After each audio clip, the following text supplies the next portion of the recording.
Hi guys, and welcome to our first season finale, episode 17 of the In the Hub podcast. In the Hub began back in August of 2020. Since then, we've had some fantastic guests and some incredibly insightful discussions into the vibrant world of broadcasting and broadcast tech. In this episode, we flip the format. Phillip Neighbour, Chief Operating Officer at PlayBox Technology UK, will be interviewing me with questions submitted by people in our industry. I really hope that you enjoy this episode, and I wish you all a very happy holiday season.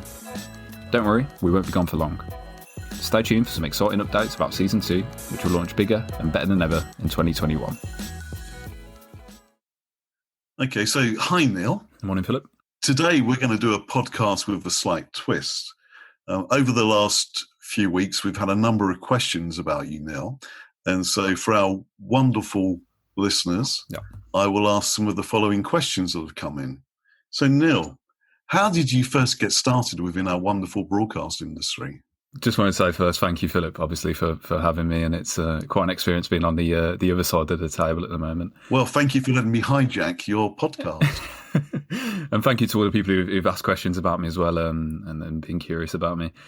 So I think officially I got started within broadcasting and broadcast technology more specifically back in October of 2019, I think it will have been. And I was in my final year at university at that point. And I started working part-time with PlayBox Technology on the digital marketing kind of side of things. And that really was my first ever experience with the broadcasting industry. I've always considered myself to be a relatively technical person. I always used to be able to help friends with fixes on their PCs and always enjoyed working with software and gaming and stuff like that. I think it's only as I entered this industry that I realised I wasn't technical enough at all. It's a great challenge to keep up to date with everything. Yeah. So, since then I've put in a lot of time and effort into learning what makes our industry tick and, all of the technical aspects behind and the technology we're working with. And just a lot of the terminology behind it as well. It's quite a task to, learn OTT, VOD, all that kind of stuff, the stuff that just comes off the tongue now, rolls off the tongue instinctively. So, thinking back, I've learned a lot since starting with PlayBox and especially since becoming full-time, which I started doing this year after I finished my university course, which was a marketing degree in Birmingham in the UK. But I've been really enjoying it so far, and it's been a major experience for me. So I know when I talk to people about our industry who aren't involved, they have some very funny ideas. So when you first started, what were your views? What were your perspectives on this industry? Yeah, I can certainly say there were definitely some misconceptions that have been corrected now, partly thanks to you, Phil. It's always kind of been an industry that I've almost, I don't want to say taken for granted, but taken for granted in a way.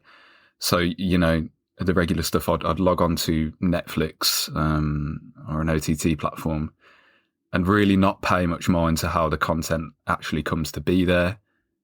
It's the same with linear television. I'd watch the Graham Norton show on a Friday night and I'd have no idea how it's actually on my TV. I'd just consume the content, enjoy it. I always originally knew about the kind of surface level stuff. So, master control rooms, obviously the part that satellites play, the operators, and just the stuff that's pretty common knowledge.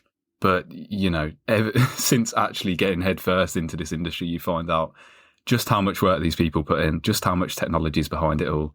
Just the work ethic behind it all, really.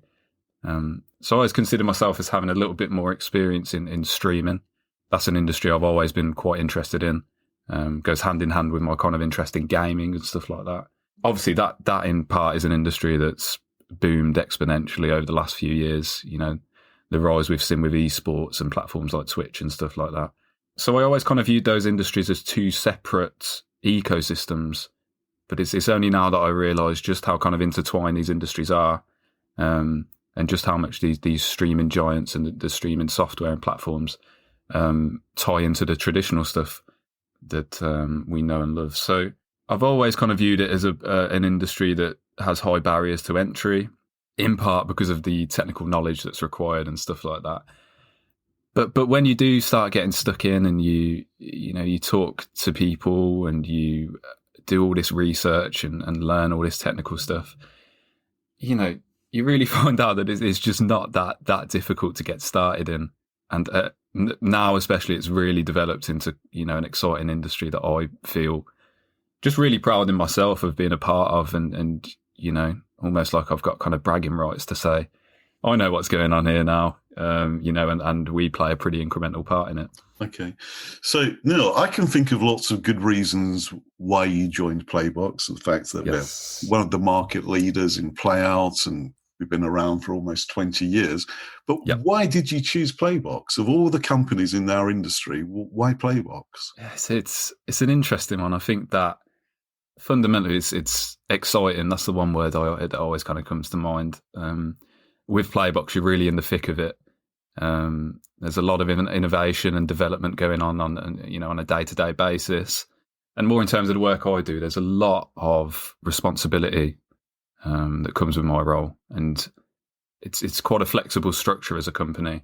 So there's no kind of bureaucracy that you have to pass through. There's no 10 levels before you can get to a CEO or anything like that. So I think, put concisely, things get done quickly in PlayBox. And that's something which I really enjoy, and something that you don't often get the luxury of experiencing in a company. Yeah, I mean, we've gained that experience. I mean, our playout markets and OTT market is very fast moving. And, we've learned at our cost that you have to be very proactive, and you have to move very quickly with customers. Otherwise, you just lose the business. And I know it puts a lot of stress on the team, but if we want to stay as a market leader, we have to keep up with that. Yes.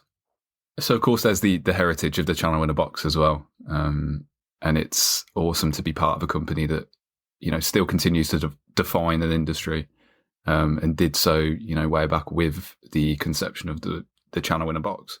And also just awesome to be watching, say a world title boxing match on a Saturday night, and knowing that is being delivered with PlayBox. Again, you get the bragging rights as well. So you get to watch these live events and say, we're an incremental part of this. So another question I have for you is, why digital marketing? I know you have a massive bent on digital marketing, and I can see, over the period of time that you've been with us, that our online presence, social media presence has massively increased. But what would you say to people in our industry about digital marketing? I think in terms of digital marketing, it's not just our industry. I'd say it's every industry out there. I think that digital marketing is something that you can't afford not to pay attention to nowadays. And especially now more than ever with COVID-19 and the pandemic that shook the world in 2020. It's only accelerated some aspects of digital marketing, I'd say. Of course, at face value, it's kind of having that website and the online presence that, you can't get away with not having nowadays. So from the outside in, I always viewed this industry as kind of not purely thriving off of personal relationships and word of mouth. It's stuff like trade shows and events. I'm sure you can agree there, Phil. Something that is built fundamentally off those relationships and the coffee shop talks, the talks over beers and stuff like that. Yeah, so it's the whole networking side. It's how you engage with people, and within this industry, your customers become your friends. And I've always noticed that, it's very incestuous. Hardly anybody new comes into our industry. They go from one company to another, and that's why it's so great to have somebody like you, who's fresh, has different ideas. Yes, actually, yeah, I can see that. This year, in a way, I think has forced us to almost propel ourselves past that. Not even out of desire, but just a need to change. Because of obviously with trade shows and events being postponed and cancelled, it's something that we do have to alter. Yeah, I think the whole way that we engage with our customers, I see that more and more people are moving online. Is there a future in trade shows? It's very debatable. In some form, yes, and because we all like to socialize and we like to see what the latest products are.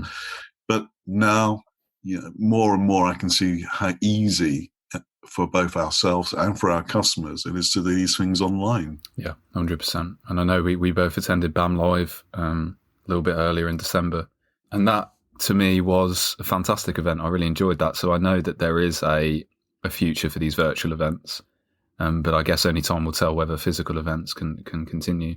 So I think, yeah, to me, it almost seemed quite archaic to just rely on these in-person relationships and word of mouth. But I know just how important they are. You know, I think that history has proven that this works exceptionally well for our industry. What has been the most important thing you've learned so far about our industry? It's a really tough one because, you know, I've learned a lot of fantastic stuff. Some of the people that I've been introduced to through you, Phil, and the other people at PlayBox, the team, and some of the relationships that I've kind of already formed in this industry. It's funny because I'm practically in awe speaking to some of these people, you know, because of what they've achieved and what they've done in their careers. I think fundamentally it's really taught me that you really can't sit still.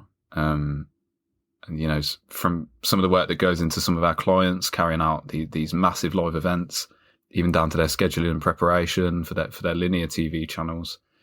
And of course, like the behind the scenes innovation and the developments that go on in companies like us that are involved in broadcast tech. There's no time to nap, essentially, is there? Got to keep on pushing forwards, and you've got to keep an eye on just trends as well. You've really got to keep your peripheral vision on trends and keeping up to date with all of that. But there are so many different trends. You know, how do you choose which ones you focus on? Exactly. It's difficult for one person to read down, you know, the homepage of a popular broadcasting news network and taking in all that information there, because there's so many different spheres of information, so many different sub-industries touched on, that I think, like you say, it's difficult for one person to take in all of that information and actually effectively action it. So I think it's kind of like a group effort kind of thing, isn't it? So you need, obviously we've got R&D teams based in Reading, and we've got development centres and stuff like that. So they're kind of these teams that you want to put there and focus on this kind of stuff and see what's happening. Put simply, you've got to keep on pushing forwards, obviously. And that's something that's been echoed in much of the podcasts that I've been talking to some great people on. You've got to keep an eye on these trends, and you've just got to make the most of the resources and the potential that you have in this day and age as well. Because it's now or never, really, isn't it? It is. Can you tell us anything about the up-and-coming podcasts for 2021? We'll be finishing season 1 pretty soon, up in December. So we're not currently sure whether this will be our last episode of season 1. But again, we're going to have some really fantastic people lined up. We've got a lot of recordings scheduled in and booked in. So we'll be touching on a lot more topics than we covered in season 1. I know we've had a fantastic reception to the episodes that are already up there. And again, I just want to extend a thanks to everyone who's expressed interest in the podcast, who's come on the podcast, and all the people who are booked in as well. You know, we're not stopping anytime soon. We're going to roll with it. And it's just been an incredible experience, to be honest. It's crazy to think that, you know, in before August of this year, everyone obviously reeling with the pandemic and the effects of that. It kind of just started as an idea and, you know, a supplementary kind of digital campaign strategy. And it's something that we've really took to love, and something that's really become a part of the kind of PlayBox ethos and the vision behind it as well. No, as per normal, I've saved the most difficult question until last. Oh, I know what's coming. So, Neil, what do you see as the future of our industry as a whole? I just want to preface it with saying that, you know, obviously I've heard so many fantastic answers to this question through me asking some industry legends and some you know, fresh up and comers this exact question through our podcast and the episodes that we've done so far. Me obviously being fresh to the industry and having this perspective, I would have initially thought that you know, video on demand and subscription video on demand and VOD and OTT and the rise of Disney Plus and Discovery and all these new platforms. At first, that would have been everything that I'm focusing on. But we've seen as a company, especially, that the need and the benefits of linear TV channels and this linear programming still ring true to this day, and live events, of course, as well. So I think it's almost a bit of a cop-out, but I think my word for the future of the industry is just innovation. And if I could add more, it would just be relentless innovation. And I think that's an ethos that many companies within our industry can echo as well. I think it's the single most important concept for an industry like ours. We've been doing it exceptionally well so far, and you've only got to look at the history of PlayBox to see that. But you can almost tell, you can almost smell in the air, can't you? There's so much more to come. And again, echoing what I've said before, no time to nap, unfortunately.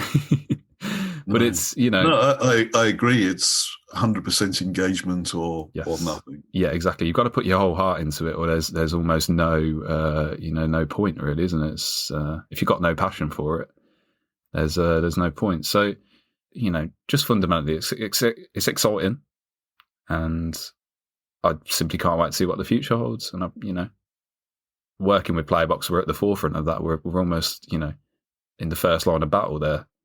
I just can't wait. It's going to be really exciting, I think. So roll on 2021. Okay, Neil, thank you very much for letting me reverse the podcasts. Of course. I realise it's not as easy as you make it sound. If people want to get directly in touch with you, what's the best contact information? Yes, so people can drop me a message on LinkedIn or drop me a connection request. So that'll be Neil Thacker on LinkedIn. It's not a very common name, so you shouldn't have too much issue in finding me there. But also my PlayBox email, which is neil.thacker, which is THACKER, at playboxtechnology.com. So you can drop me an email there at any time if you've got any questions, or if you're interested in anything about the podcast, if you want to find out more about it, if you want to appear on it, please do get in touch with me there, and we'll sort something out. Okay, Neil Thacker, thank you very much for your time. Thank you very much, Phil. It's been an interesting experience, and thank you for taking the time to interview me and ask me the questions as well.